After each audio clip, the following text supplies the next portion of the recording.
朋友们好，今天是1月17号星期一，欢迎来到远见快评，我是唐晋远。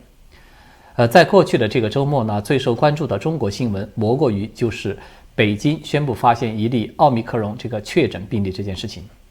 我们不夸张的说呢，从奥密克戎这个毒株被世卫组织正式的命名以来啊，恐怕还没有哪个城市说享有这样的待遇，说仅只发现了一例这个奥密克戎的阳性，就成为举世关注的对象了。那么这当然是因为两个原因了，一个呢就是全世界呢都想要看一看北京当局严防死守的这种清零模式，它究竟是否能够抵挡住奥密克戎的强大的攻势。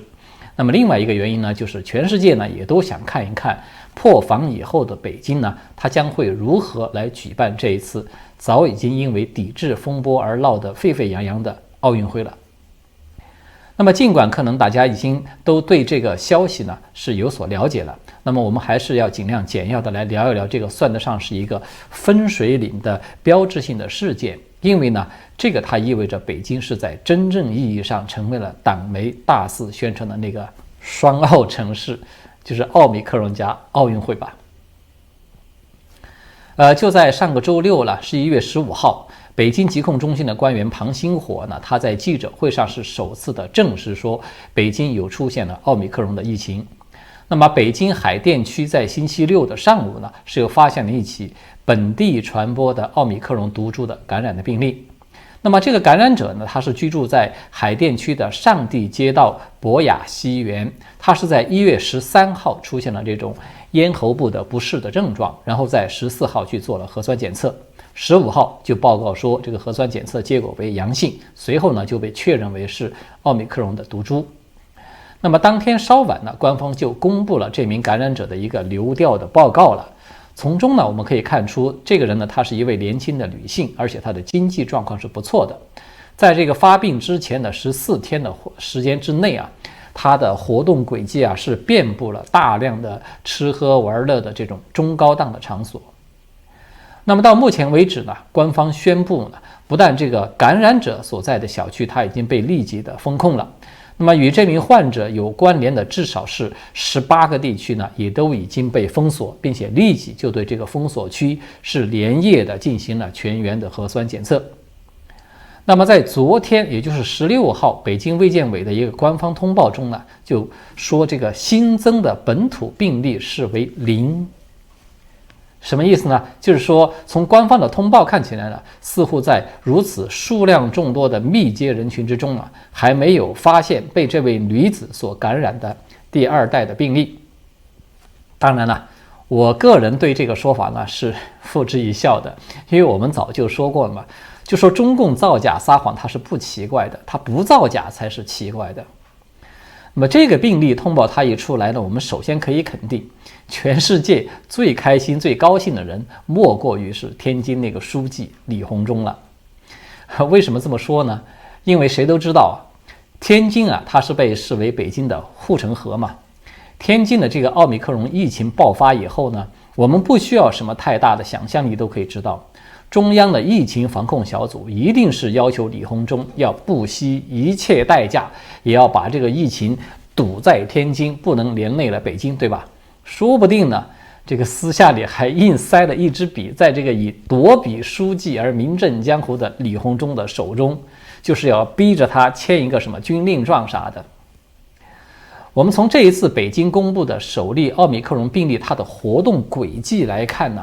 这个感染者他在近14天以内呢是没有离开过北京的，他也没有接触过确诊的病例，更没有提到呢这个人呢与什么天津的人员呢，或者说任何与天津有关联的因素。而这个北京卫健委呢，他最开始是说这个感染来源不明，但是呢在今天最新的疫情发布会上呢，他们又宣布说这个患者呢他曾经有收到了来自加拿大的一封国际邮件，而且该邮件呢被检测已经发现了这个奥密克戎的阳性样本。就是不管怎么样吧，这些呢它都只说明了一件事，就是这个北京病例它要么是因为接触了不为人知的奥密克戎的社区感染源，要么它就是来自于这个海外邮件的输入。这个奥运之前最大的炮仗被点燃呢，它与天津其实已经没有什么直接的联系了。如此一来，最起码李鸿忠他的压力是必然骤减的。反正呢，北京这个感染病例呢，它已经有了大量的社区的活动，即便将来北京疫情爆发失控，这个防控不力拖累首都搞砸奥运这一顶天大的帽子呢，它也已经很难是完全扣到李鸿忠的头上了。所以我才说嘛，他可能是听到北京破防消息以后，全世界最高兴的一个人。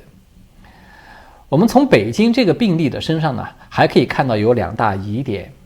第一个呢，就是刚才我们有提到的，官方宣称说这个病例是因为接收到了加拿大的国际邮件被感染了，也就是说这又是一个输入性的病例了。根据官方的通报这封邮件它是从1月7号从加拿大发出来的，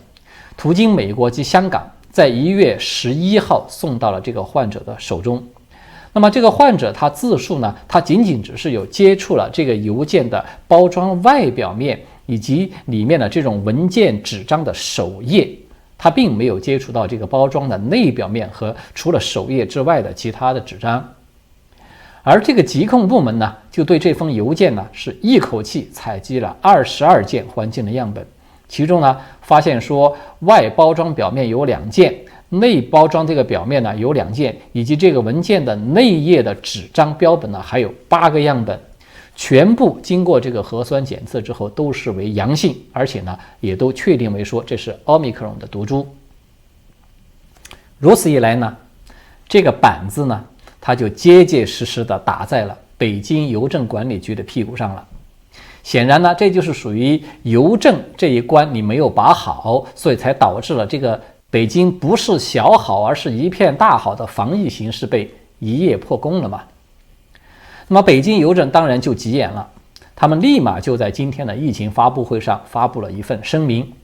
说第一时间接触这个国际邮件快件的从业人员是按照规定每周至少是要检测这个核酸2次的，而且呢他们进出北京的核酸检测呢也都是严格的按照北京市的统一规定来执行的。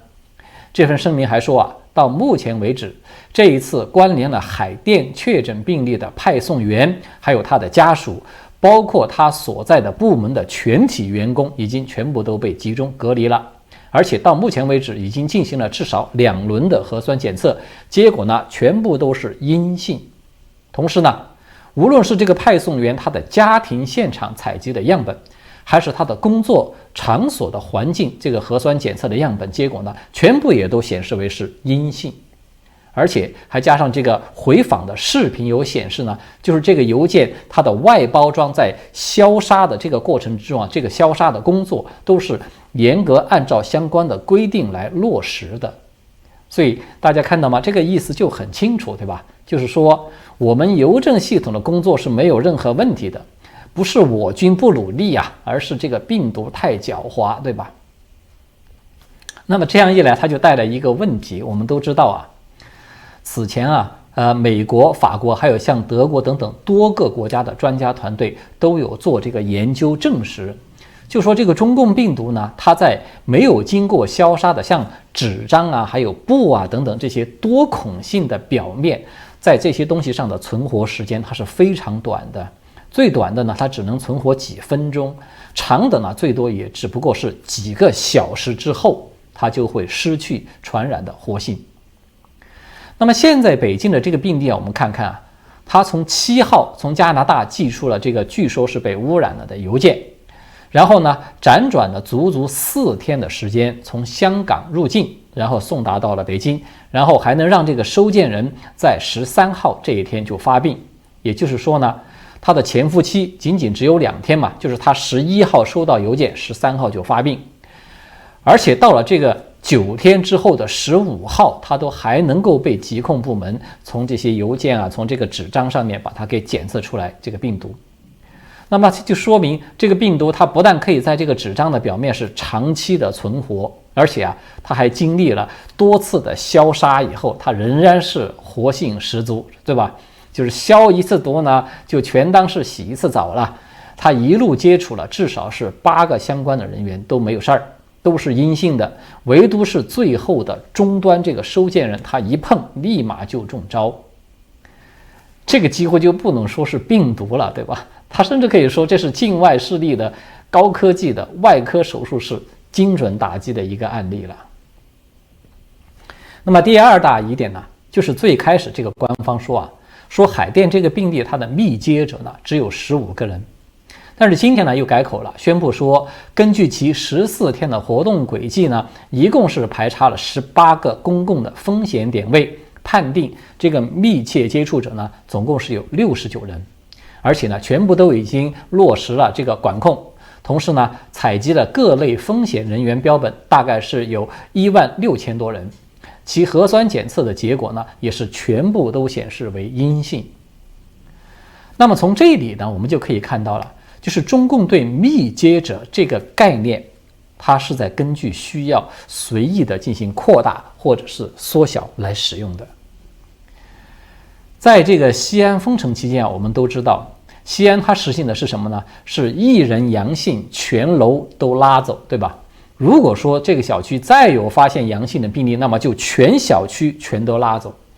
也就是说呢，在这里呢，这个密接者它的概念至少是同楼或者说是同小区居住的人员。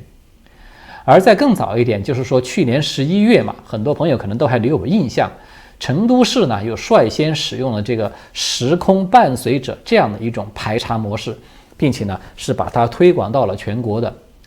一个病例就排查出了有82000多时空伴随者，全部都被黄码，然后居家隔离进行这个核酸的检测。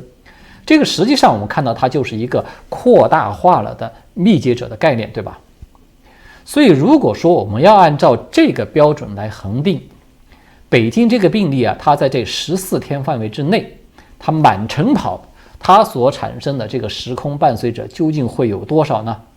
我想可能至少都是10万这个级别以上，对吧？但是我们看到呢，现在呢，它是属于特殊时期，北京冬奥会期间，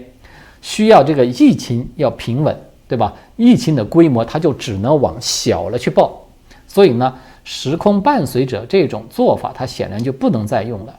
这个密接者呢，它的数量啊，就立即大幅的缩水，缩到了只有区区的68人。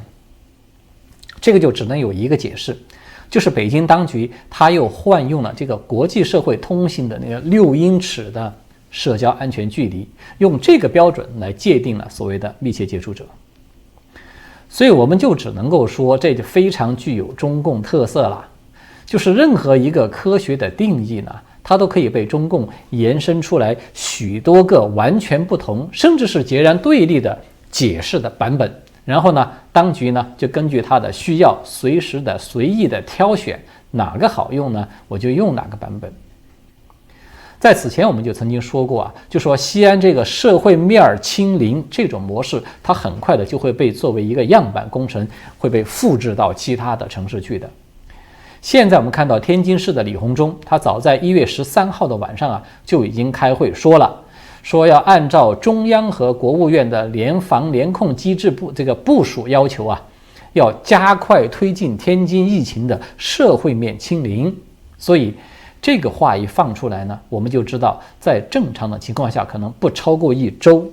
天津啊很有可能就会公开的宣布说，我们初步实现了社会面的清零，天津硬刚奥密克戎又获得了一个阶段性的胜利等等。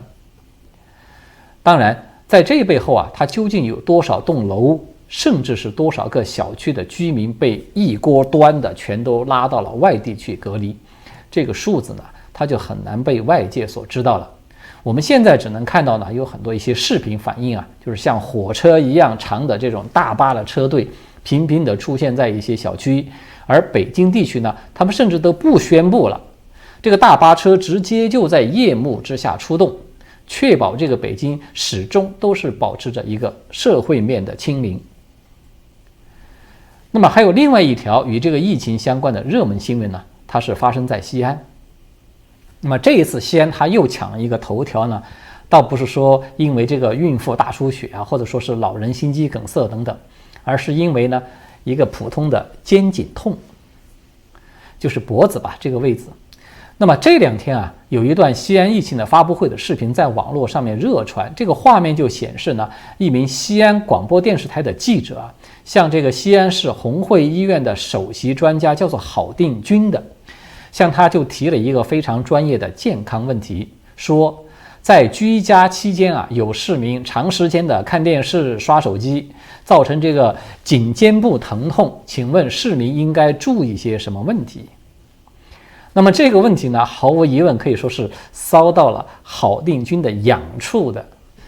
因为这个郝定军本人呢，他恰恰就是一个脊柱外科的专家，他是西安市红会医院脊柱病医院的院长，那简直可以说就是量身定做的一个问题了。那么郝定军呢，他先是大赞了一句啊，这个问题问得很好，然后呢，他就侃侃而谈。从这个肩颈痛的症状说到它的病因，然后呢，再从它的治疗说到了它的预防，前后啊，历时11分47秒，才意犹未尽地结束了回答。然后呢，这场总共就只有30分钟的疫情发布会立即就宣布结束了。所以这段视频呢，它很快就在网络上热传炸锅了。了解的人呢，当然知道这是西安的疫情发布会。要是不了解的，你光看这个画面呢，他还以为这是西安市的健康养生咨询会。我们从很多网友的留言中呢，就可以看到民众的反响啊，究竟是个什么样的心态？有人就讽刺啊，说你怎么不问一问坐久了屁股疼不疼呢？也有人就看明白了，说这问得自然，答得清楚，这份默契啊，尽在不言之中。这都是一早就安排好的问答吧？还有人就质问说，以为墙里所有的人都是傻子吗？甚至还有人怒斥说，连活不活都成问题了，谁还在乎脖子疼不疼吗？这个演戏令人作呕啊！其实网友呢没有说错，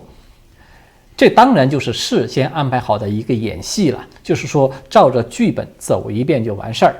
这种安排呢，它从表面上看起来就有点像那个注水肉一样，对吧？找一个无关痛痒的养生问题，它一下子就把举国关注的疫情通报会呢，消耗了差不多是1半的时间。它的真实目的呢，恰恰就是想要去稀释，去回避大众最关心的有没有饭菜吃啊，能不能看上病啊，拿到药啊，或者说是得到治疗等等这些非常棘手的问题。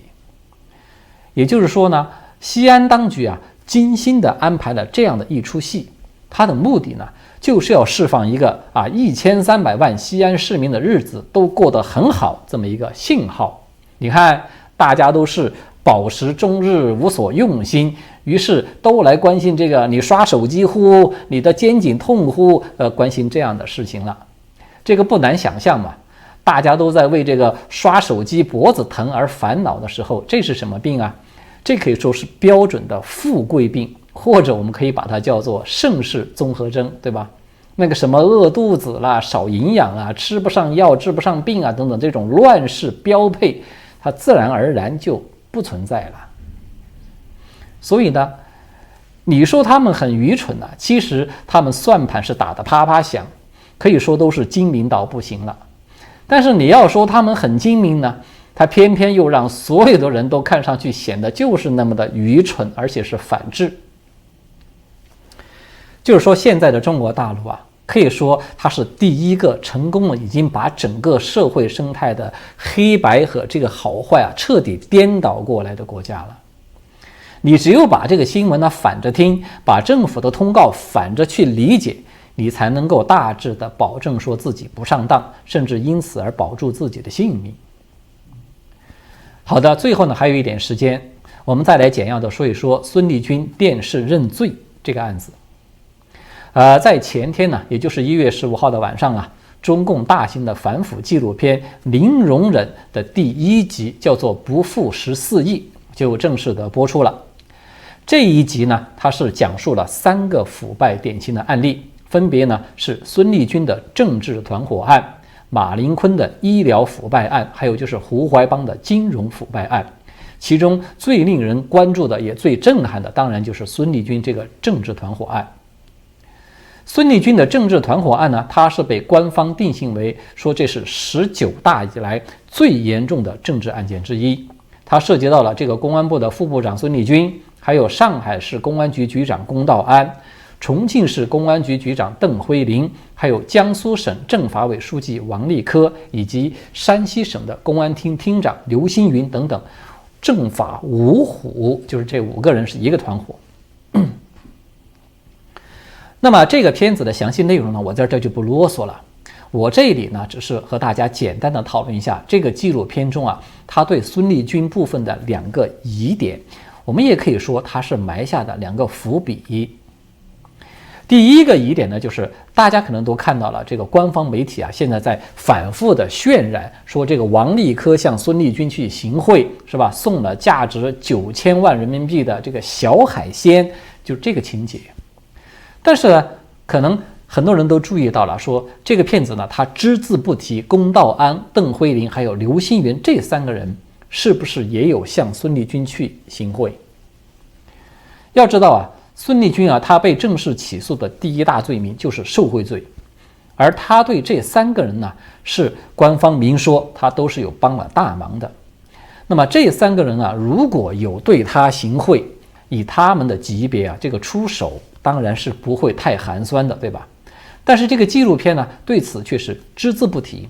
这个就显得有点反常。第2个疑点呢，就是这个片子啊，说孙立军对龚道安的提拔呢，它主要是起到了推荐运作，是这么一个作用，这个就非常的耐人寻味了。那么他把龚道安是推荐给了谁呢？我们都知道啊，孙立军案它是政治团伙案，对吧？在此前，中纪委对他那个史无前例的长篇官方通报里面就一再暗示说，孙立军案呢，它可能是涉及到他的野心、政治野心啊，极度膨胀的一个重大的政治问题。那么，既然如此严重的涉嫌谋乱篡权的政治团伙，谁是大头目？他无疑就是查这个案子的首要目标，对吧？那么孙立军啊，他有推荐运作了龚道安，而又没有见到这个龚道安感谢报答他的一个行贿的记录。那么唯一合理的解释就只能是孙立军呢，他自己无法搞定龚道安的提拔问题，他只能把龚道安呢推荐给了更高级别的某个人，而龚道安等人这些钱呢，也都是送给了那个人。孙立军的帮个忙呢，他只不过是奉命行事而已。而且根据这个公开资料，我们可以看到，孙立军呢，他是2008年才调入公安部的办公厅，担任了这个副主任这么一个职务。而龚道安呢，他是在2010年的11月就被提拔到公安部的12局，也就是技术侦察局去担任了副局长。刘星云呢，他是在2014年被提拔到了公安部，担任了网络安全保卫局的局长。邓辉林是在2015年被直接提拔到了中央政法委，担任了反分裂指导协调室的负责人，之后又兼任了中央政法委办公室主任。也就是说呢，我们可以看到啊，在2010年到2015年这5年的时间之内，其实孙立军呢，他顶破天，他也就只是担任了一个排名很靠后的公安部的副部长而已。我们很难想象啊，他可以凭借一己之力就可以连续的搞定这么多个高级别的提拔任命。所以我相信呢，这部片子呢，他都拍到这个份儿上了，这背后的一个团伙网络究竟有哪些人，他应该是早就查清楚了。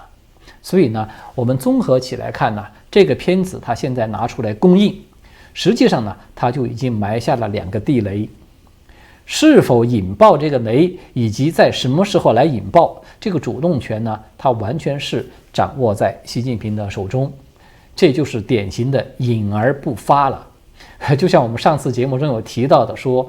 这刑上不上大夫呢，可以说这个导火索呢已经都是埋好了，就等着看对方如何来出牌。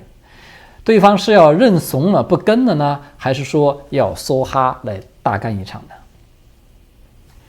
就我个人看法啊，我没有证据，就是纯粹的凭我自己的直觉，我感觉呢，后者的可能性会更大一些。因为呢，习近平的这条加速之路他已经是不可能逆转，也不可能回头了。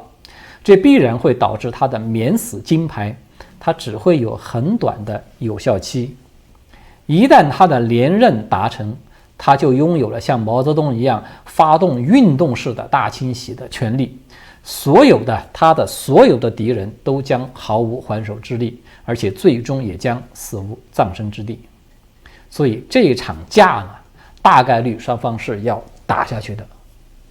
好的，今天呢我们就聊到这里了，谢谢各位的观看和收听，我们下次再见。